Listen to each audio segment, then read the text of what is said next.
कैसे आप सब लोग भी बहुत अच्छे होंगे दोस्तों। आज हम पढ़ने वाले प्रश्नावली 4.4 द्विघात समीकरण का अंतिम चैप्टर दोस्तों, क्वेश्चन नंबर 4 बहुत बेहतरीन तरीके से हम पढ़ने वाले हैं दोस्तों।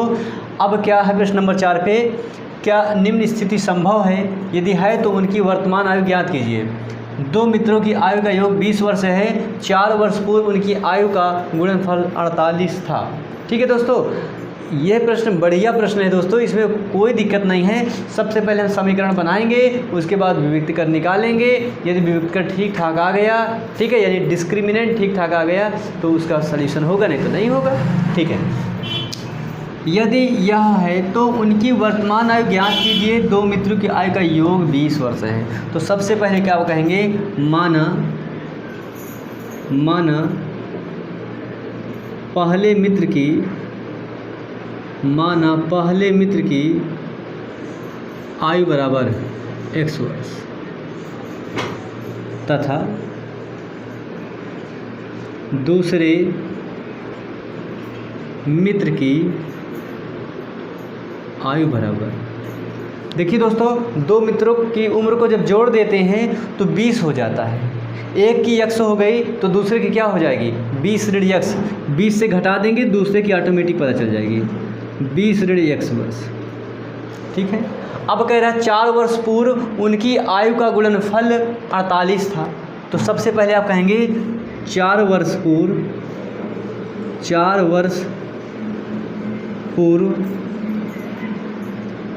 पहले मित्र की आयु। 4 वर्ष पूर्व पहले मित्र की आयु, मान लीजिए हम कह दें हमारी वर्तमान आयु 15 वर्ष है। 4 वर्ष पहले हमारी आयु कितनी रही होगी, तो 15 से 4 घटा देंगे तो 11 मिल जाएगा। तो पहले मित्र की आयु 4 वर्ष है इस समय, तो 4 साल पहले कितनी रही होगी, x से 4 घटा दीजिए, x - 4 वर्ष तथा 4 वर्ष पूर्व दूसरे मित्र की आयु बराबर। 4 वर्ष पूर्व दूसरे मित्र की आयु बराबर। 4 वर्ष पूर्व भाई इस समय दूसरे मित्र की आयु 20 ऋण x वर्ष है, तो 4 वर्ष पूर्व कितनी रहे होगी, तो 20 ऋण x ऋण 4। भाई 4 कम करना पड़ेगा, अर्थात कहने का मतलब क्या हो जाएगा, 20 से 4 गए 16 माइनस x वर्ष। ठीक है, 16 माइनस x वर्ष। 4 वर्ष पूर्व पहले मित्र की आयु x - 4 वर्ष, और 4 वर्ष पूर्व दूसरे मित्र की आयु कितनी हो जाएगी, 16 ऋण x वर्ष। इतनी बात समझ में आ गई। अब आप लिखेंगे प्रश्नानुसार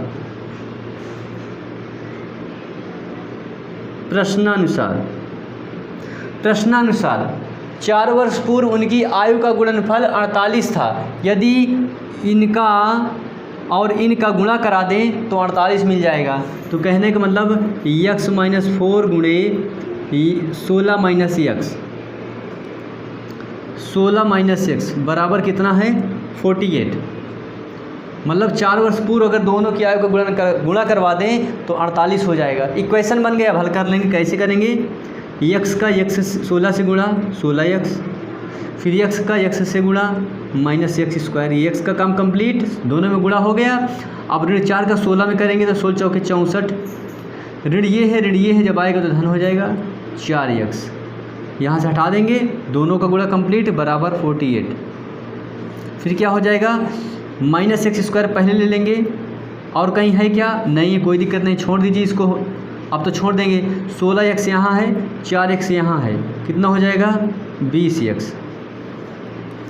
20x माइनस 64 बराबर 48। अब इस 48 को इधर ले लेते हैं थोड़ी देर के लिए, minus x² plus 20x minus 64 minus 48 बराबर 0। इसलिए माइनस हुआ क्योंकि ये प्लस में है, इधर आ गया तो माइनस में हो जाएगा। माइनस x² प्लस 20x, ऋण जुड़ता है, चिन्ह ऋण का रहता है, तो 8 4 12 की 2, 6 4 10 1 11 112 बराबर कितना हो गया जी, 0 के। अब दोस्तों ये क्वेश्चन आपका तैयार हो गया और हमने बताया है जब जहाँ शुरुआत हो अगर x² लिखा उसके पहले माइनस लगा है तो दोस्तों सब में माइनस का गुणा करवा लो, क्योंकि पीछे माइनस अच्छा नहीं लगता। तो माइनस का गुणा करने पर तो क्या हो जाएगा, ये x², ये हो जाएगा -20x, ये है माइनस तो हो जाएगा +112 बराबर 0। अपनी समझ के लिए आप लिख सकते हैं माइनस का गुणा करने पर, अपनी केवल समझ के लिए, ठीक है, माइनस का गुणा करने पर। अब x² -20x + 112 ये हमारा समीकरण बनकर तैयार हो चुका है। अब क्या बताएं, इस समीकरण को क्या देख के बताया जा सकता है कि अस्तित्व में है कि नहीं है।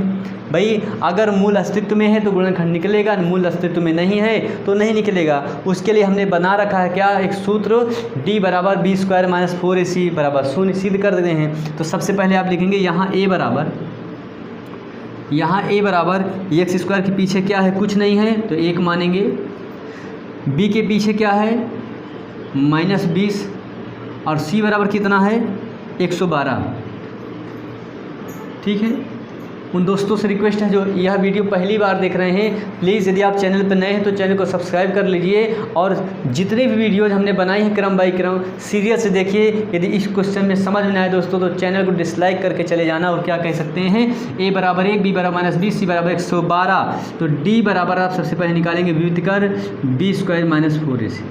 ठीक है, d बराबर डिस्क्रिमिनेंट मतलब विविधकर निकालते हैं हम हर बार, b² - 4ac = 0। तो b² की वैल्यू कितनी है -20 का वर्ग -4 × a आपका 1 है × c आपका 112 हो गया।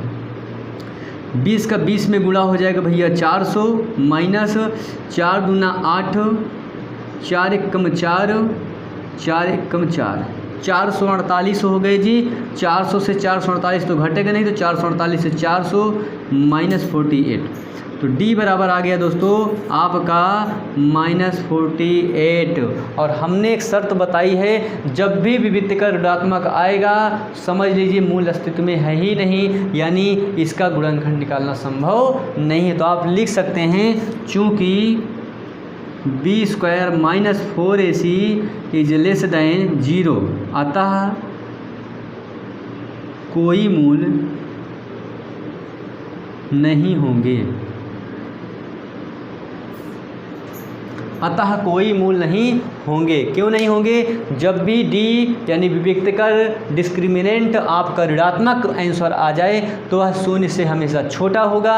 जब छोटा होगा तो उसके मूल नहीं निकलेंगे। मूल का मतलब इसका गुणनखंड निकलेगा ही नहीं, चाहे आप जिस मेथड से करिए, चाहे गुणनखंड मेथड से, चाहे श्रीधराचार्य जी का नियम फॉलो करिए, कोई नियम इसमें नहीं लग पाएगा। इसलिए दोस्तों आपको क्वेश्चन यहीं से रोकना पड़ेगा, यानी इस क्वेश्चन का लाजवाब शानदार उत्तर बस इतना है, इसके कोई मूल संभव नहीं है। जब मूल नहीं संभव है तो क्या निम्न स्थिति संभव है, तो आप कह देंगे अतः यह स्थिति संभव नहीं है।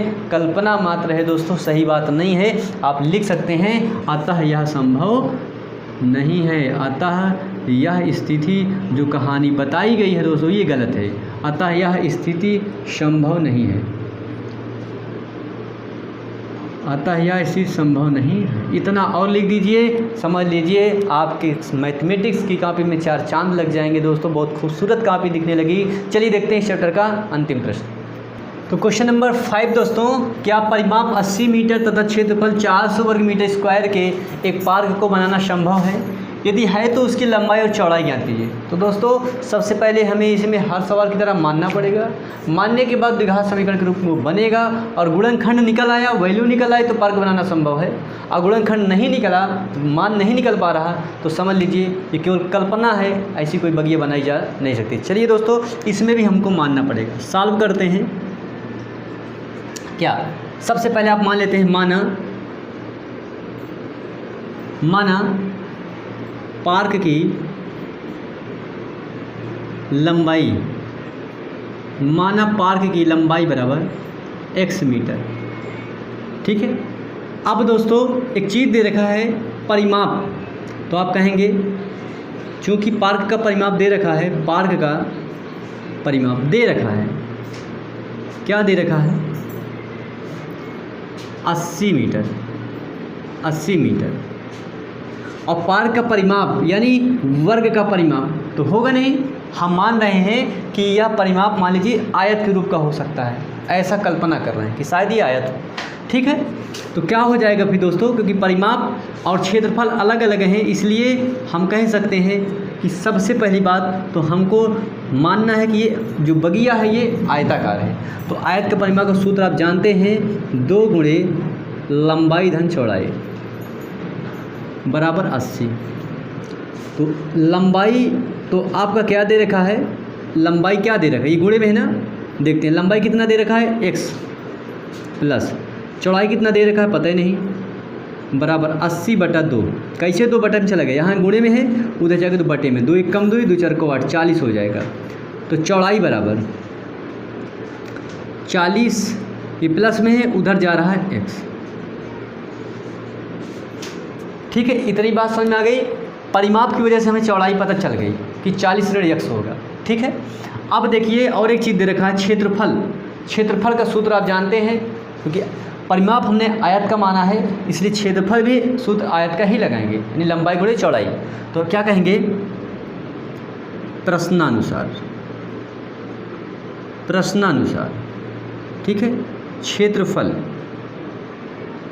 क्षेत्रफल कितना दे रखा है 400। क्षेत्रफल का सूत्र भी आप जानते हैं क्या होता है, लंबाई गुणे चौड़ाई। 400 लंबाई कितनी है x, चौड़ाई कितनी है 40 ऋण x बराबर 400। x का 40 में गुणा तो 40x माइनस x का x में गुणा x² बराबर 400। अब क्या करेंगे, 40x माइनस x², ये 400 इधर लाएंगे, -400 बराबर 0। इसे सजाती क्रम में सजाना पड़ेगा, क्योंकि अभी दोस्तों ये मानक रूप में नहीं है। मानक रूप में कब होगा, या तो घातें आरोही में हो या तो अवरोही में हो। तो दोस्तों सबसे पहले में इसे क्या करेंगे, अवरोही क्रम में इसे यहाँ लाएंगे, -x² प्लस 40x माइनस 400 बराबर 0। और पिछले सवाल भी हमने बताया, जब यहाँ माइनस रहे x² के पहले तो तुरंत माइनस का गुणा करवा दीजिए, सब प्लस में हो जाएगा, ये हो जाएगा प्लस में। इसी बात को कह सकते हैं, या x² ये होगा प्लस है तो माइनस 40x है, ये माइनस है तो प्लस 400 बराबर 0। अब दोस्तों ये आपका द्विघात समीकरण बनकर तैयार है। अब हम गुणनखंड मेथड से इसके गुणनखंड करेंगे, शायद कुछ वैल्यू पता चल जाए। तो 400 एक कम 400 हो गया, और 400 का गुणनखंड हम जानते हैं क्या होता है, 20 विषयम 400 यानी 20 गुणे 20, और 20 को जोड़ देंगे 40 मिल जाएगा, है कि नहीं है, एकदम करेक्ट है। अब तो आप होशियार हो चुके हैं, अगर हमारे साथ कंटिन्यूअस जुड़े हुए हैं तो हमें पूरी उम्मीद है, पूरी आशा है कि अब मैथमेटिक्स में दिक्कत नहीं हो रही होगी। -40 को तोड़ देंगे 2 भाग में, 20 धन 20 x प्लस 400 बराबर 0।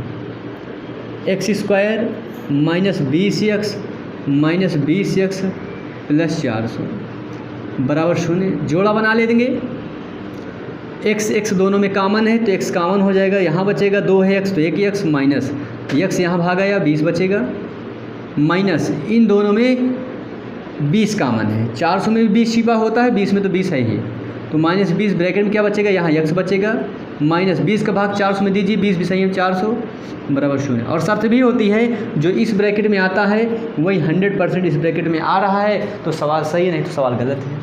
ठीक है, x माइनस 20, चाहे आप इसे समझ लीजिए चाहे इसे समझ लीजिए, अगेन ब्रैकेट में क्या होता है जो आप कॉमन लेते हैं, x माइनस 20 बराबर 0, अर्थात x माइनस 20 बराबर 0, तो x बराबर 20।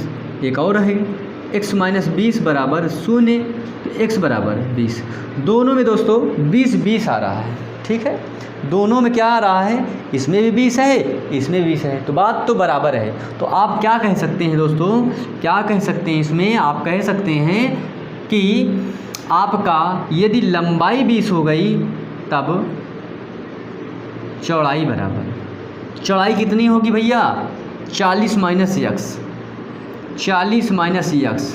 अभी x की वैल्यू तो आपने निकाली 20, तो 40 से 20 गए 20। ठीक है दोस्तों, एकदम सही है। तो x बराबर 20 हो गया, मतलब लंबाई 20 हो गई, चौड़ाई कितनी हो गई 20 हो गई जी। तो क्या कह रहा है अब आपसे क्वेश्चन में, क्या परिमाप 80 मीटर तथा क्षेत्रफल 400 मीटर के एक पार्क को बनाना संभव है? हाँ जी, एकदम संभव है। इस पार्क को आसानी पूर्वक बनाया जा सकता है। यदि पार्क की कोई बात कहे तो यह पार्क हमारे अकॉर्डिंग या आपके अकॉर्डिंग, दोनों के अकॉर्डिंग अपनी कल्पना को माने तो वर्गाकार भी हो सकता है, क्योंकि देखिए लंबाई भी 20 आया, चौड़ाई भी 20 आया। ठीक है, तो पार्क तो वर्गाकार भी हो सकती है, और अगर अपना सेंस लगाएं तो आयत भी हो सकता है, क्योंकि दोस्तों आयत की आमने सामने की भुजाएं बराबर होती हैं, वर्ग की चारों भुजाएं बराबर होती हैं। ठीक है, सभी वर्ग आयत हो सकते हैं, पर सभी आयत वर्ग हों ऐसी कंडीशन नहीं बनती। उम्मीद है, चलिए तो आपको बताना था, बाकी आंसर आपका यही है। आप कह देंगे अतः लंबाई बराबर कितना 20 और चौड़ाई बराबर 20। आपका प्रश्नावली 4.4 द्विघात समीकरण जो चल रहा है, बहुत बेहतरीन तरीके से हमने खत्म इस चैप्टर को कंप्लीट कर दिया है। अब हम आपसे मिलते हैं, आपकी जो मैथमेटिक्स चल रही है इसमें जो बेहतरीन चैप्टर होगा उस चैप्टर को लेके आएंगे नेक्स्ट वीडियो में। तब तक के लिए जय हिंद।